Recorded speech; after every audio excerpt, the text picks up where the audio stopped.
Forget about that. We've got a real problem. Homer Bedloe is coming. Not again. He's even got the nerve to ask for our best room over the veranda. If you ask me, I think he'd be more at home under a rock. Yeah, you got something there, Kate. But would it be fair to the other worms? What do you suppose he's up to, Mom? Your guess is as good as mine. You call this research? There's nothing here that I can use. Now, please try to understand my position, Miss Hornsby. For 4 years, I've been trying to get rid of the cannonball. For 4 years, I've been spending my vacations out there trying to derail that eyesore. And for 4 years, I've been coming back worn out, nerves frazzled, and still that ridiculous wood-burning monstrosity continues merrily on its way. Toot! Toot! Toot! Mr. Bedloe, so why do you keep fighting the cannonball? Why? Why did Columbus sail the ocean blue? Why did Sir Hilary climb the Matterhorn? I'll tell you why. Because it's there. Gay! Uncle Joe, what is it? I don't know. I took my blue serge suit out of the cedar chest. I put her on. The next thing I knew, I couldn't straighten up. Something must have hit me. Well, those mothballs are mighty overpowering. This is serious, Kate. Somebody better go fetch Doc Stewart. Betty Joe, go flag down the cannonball. Oh.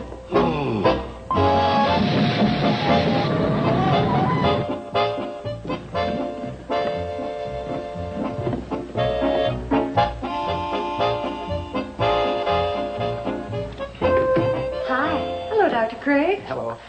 Dr. Stewart couldn't come. He has sciatica. Oh, how wonderful. Oh, I mean, that's too bad.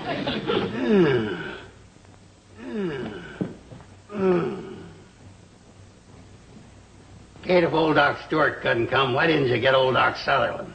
Doc Sutherland is a dentist. Then why didn't you get old Doc Nesbitt? Because he passed away 6 years ago. Excuses. Why don't you just let me examine you? Because what I got's old aches and old pains and calls for an old doctor. When I get one of them newfangled modern diseases, then I'll call on you. We don't even know anything about his prices. Old Doc Stewart lets me play cribbage, double or nothing for my bill. Already into him 2 throat swabs and an eye chart test. Don't worry about the bill. I'm just substituting for Dr. Stewart. Now, if you'll take off your coat. I can't, Doc. The pain's got me doubled up and I just can't do her. What can you learn poking around? Look down my throat like a doctor does. Think I've diagnosed the trouble. Doc, what are you going to do? This'll just take a second. There. Now straighten up. Hey. What was it, Doctor? His vest was buttoned to his pants.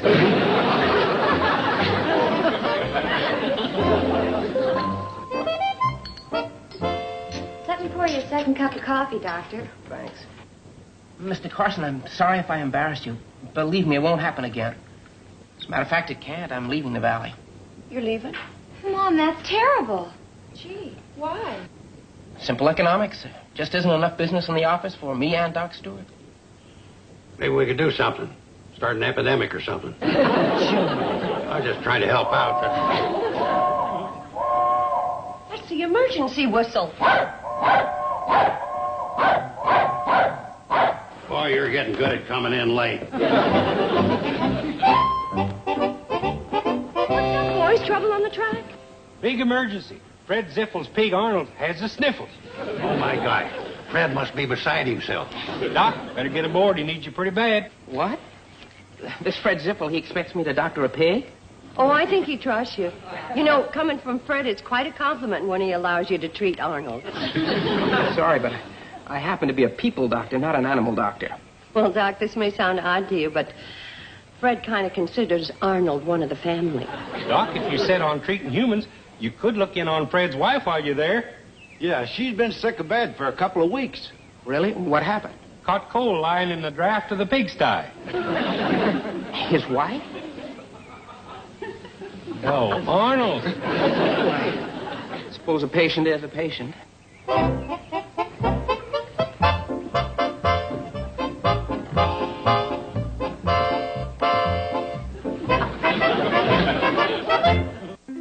Petticoat Junction will return after these messages.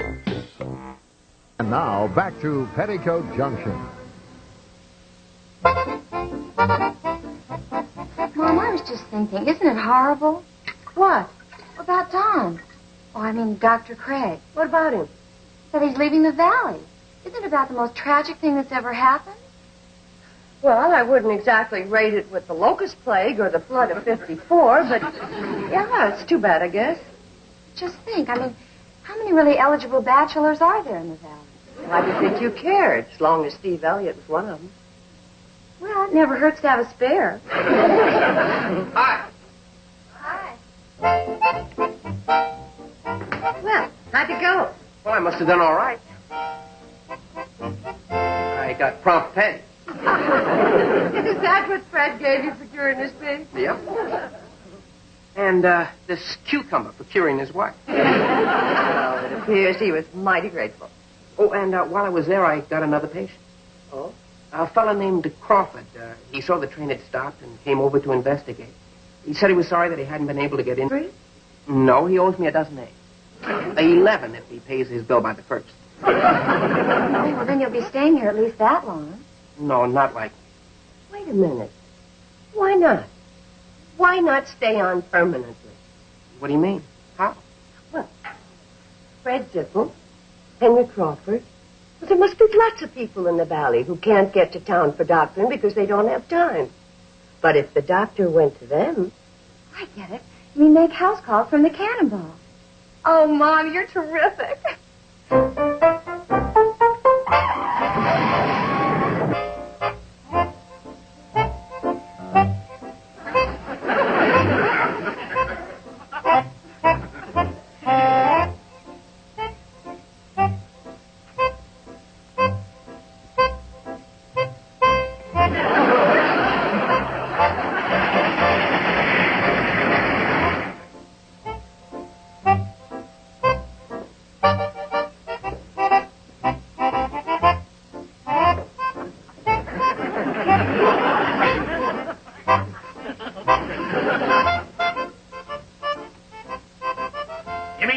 You've got no idea when the Cannonball's going to get here? Oh, I got an idea. Well, when? He'll probably come today. I'd appreciate it if you wouldn't pound the counter like that. Have to break up the cookies in the cookie jar. Well, I'm sorry. That's all right. It's just that I'd have to sell them for seconds. What do you mean the Cannonball probably come here today? Doesn't it come every day? Well, not lately.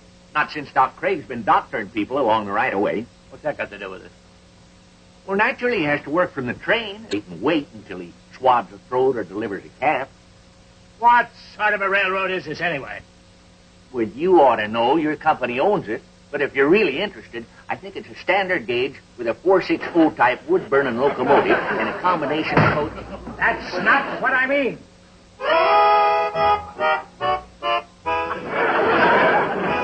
Hey, I like a bargain as well as the next fella. The offer don't apply to you. But when you tell me that my train doesn't keep any sort of schedule, it...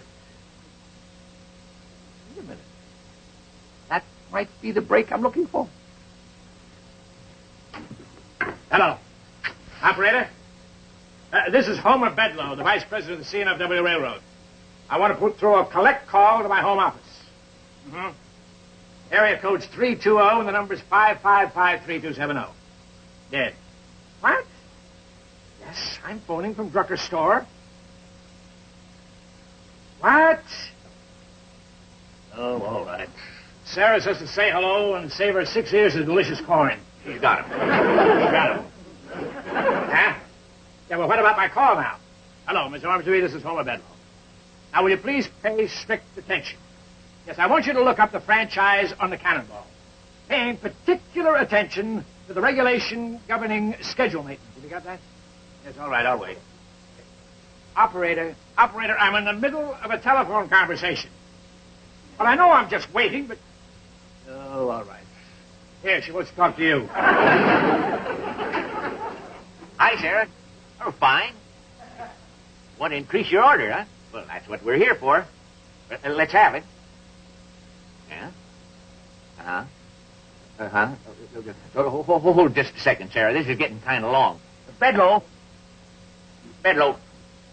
take this down, will you? What? Tomatoes, lettuce, green peas. Yeah, we got a can of peas. Well, we got both sizes, the big ones and the little ones. And we also have the itty-bitty ones. They're put out by the Jolly Green Dwarf. Sarah, now, Sarah, don't get carried away. It's just a little joke. Sarah, tell her a joke, and the first thing you know, she starts laughing and rocking and pulling out all the plugs in her switchboard. What's that, Sarah? Oh, yeah, just a second. Your party's back on the line. Hello? Hello, Miss Ormsby, yes. Sarah, stop laughing. Sarah, will you please stop laughing? No, Miss Ormsby, I'm not phoning from a cocktail lounge. I see these ridiculous characters around here. Watch it. Sarah can unplug you like that. All right, Miss Ormsby, let me have the report. Yes. Oh. At least once every 24 hours, eh? I thought it was something like that. Well, thank you, Miss Ormsby. Thank you very, very much. Jolly Green Dwarf, eh? That's good. That's very nearly funny. Here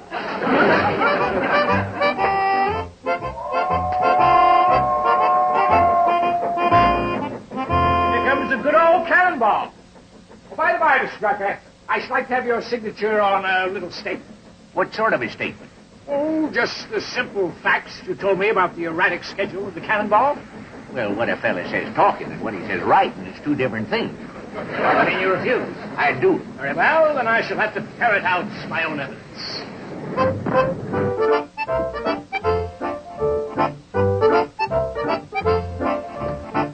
Hi, Sam. Got a long list for you today. Kate, Bedlow's here. Uh-oh, I'd forgotten all about it. He made a phone call to his home office about the cannonball, and he hung up happy as all get out. He's up to something. Oh, a very good day to you, Mrs. Bradley, and to you, too, Sam.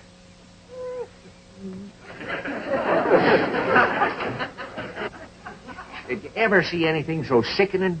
Never. See you, Sam. Oh, Kate, what about your list? That can wait. I'm going to get back on the cannonball with Homer Bedlow.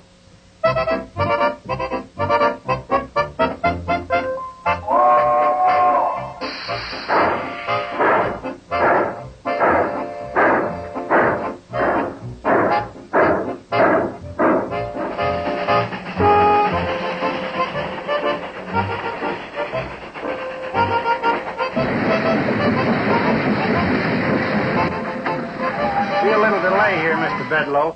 Flag's up for Doc to make a house call at the Miller place. Well, that's perfectly all right, my good man. Take all the time you need.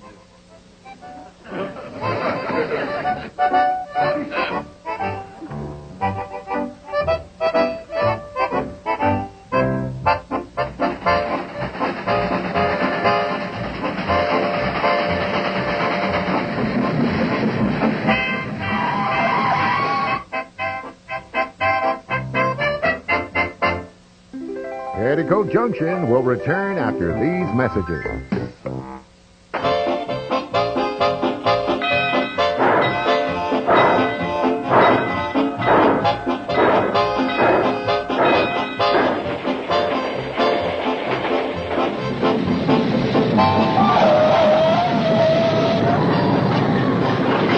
Flag's up at the Skinner place. Wouldn't be surprised if Martha's about to have that young'un. Uh-oh. Say, maybe you better... We're way ahead of you, Doc. We already got water boiling in the... Take all the time you need. Tell her to have twins.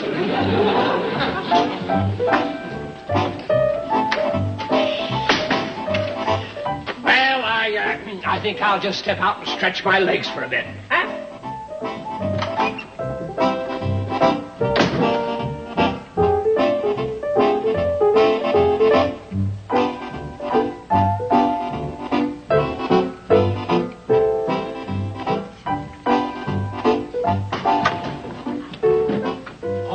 Isn't that Mr. Bedlow's little black book? Yep. Well, are you going to look through his personal belongings? Yep. Good thinking. What does it say? Departed Hooterville 2 p.m. Stopped at farm to pick up doctor 2:45 p.m. Left farm 3:15 p.m. Arrived Shady Rest 5 p.m. Train stayed over at Shady Rest. Train departed Shady Rest 8 a.m. Train stopped Skinner's Farm 9:30 a.m. What do you make of this, Floyd? Well, for a diary, it ain't too racy, especially for a city fella. It isn't exactly a diary. For some reason, he's keeping track of when the cannonball starts and how far it goes. I wonder why... Floyd, has there been any talk at all about putting the cannonball on a strict schedule? Sure. There has? Yeah, me and Charlie, we gab about it all the time. Charlie says, you know something? We got to keep our own schedule. And I say, yeah. I mean, any talk from the head office? No, they don't talk to us. And it hurts, too. I mean, 20 years without a memo, you get the feeling they don't care. Then there are no regulations. Oh, now, we've got regulations, yes, sir. They're right in the book. You've got a book of regulations? I didn't know that. Oh, yeah, comes in mighty handy, too. We couldn't make the run without it. Oh? We use it to prop up that leg on seat 4. You see, without the book, she tilts. The first 15 pages are missing. Well, yeah, you see, the book was a little too thick for the seat. And I think this is what we're looking for. If at any time full round trip is not made in 24-hour period, franchise automatically revoked. Floyd! What? That's what he's up to. That's why he's been so nice. Take all the time you want. Have twins. He's doing all that so the cannonball will lose its franchise. You mean if Martha has twins, we lose the franchise? Where does that say that? No. In the regulation book. You see, if we don't make a full round trip in 24 hours, he can invoke this. Regulation 26A. In other words, look, if we don't get to Pixley and back to Hooterville by 2 o'clock, Homer Bedloe is going to have all the ammunition he needs to shoot down the cannonball. Precisely, my dear lady. I see you've discovered my little plan, but no matter. We'll never make it now. Don't be too sure. The cannonball's got more speed in her than you think. If she wants to, she can hit 20 per. Oh, we're in luck. Here come Billy Joe and the doc. Oh, I better get up forward and tell Charlie. Hop to it, Floyd. Put the steam to her. Don't you worry. We may not even slow down for Dead Man's Curve.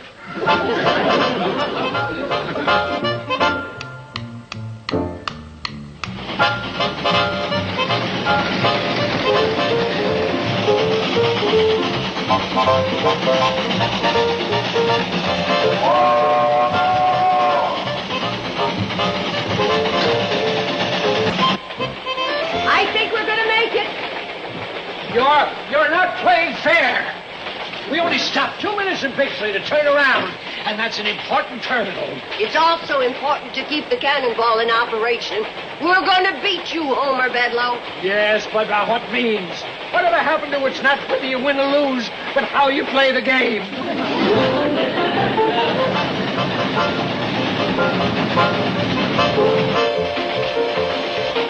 The flag's up at the Andersons, and we're not stopping. If we do, we'll never make it. They have all those children.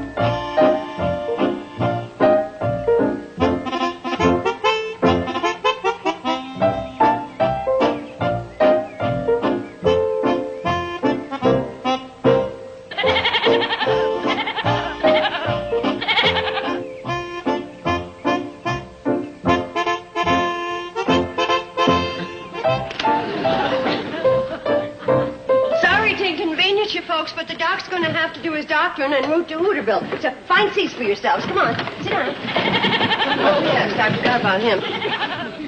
Wait a minute. Why are all these kids on my side? I could get what they've got. Right. Kids, come on over on this side. We'll put the goat beside Mr. Bedlam. Everything all right? Oh, fine. Now, look, if there's another flag up, we'll slow down, pick him up, and treat him on the train. Right. Wait, all these people, I could catch something from them. They're taking as big a chance as you are.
Care to make a note of that?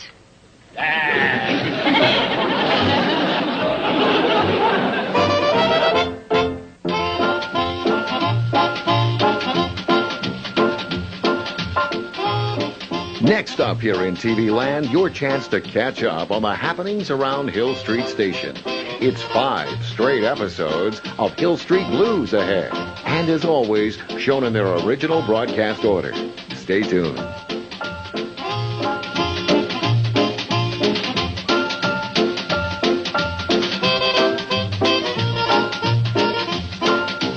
Petticoat Junction.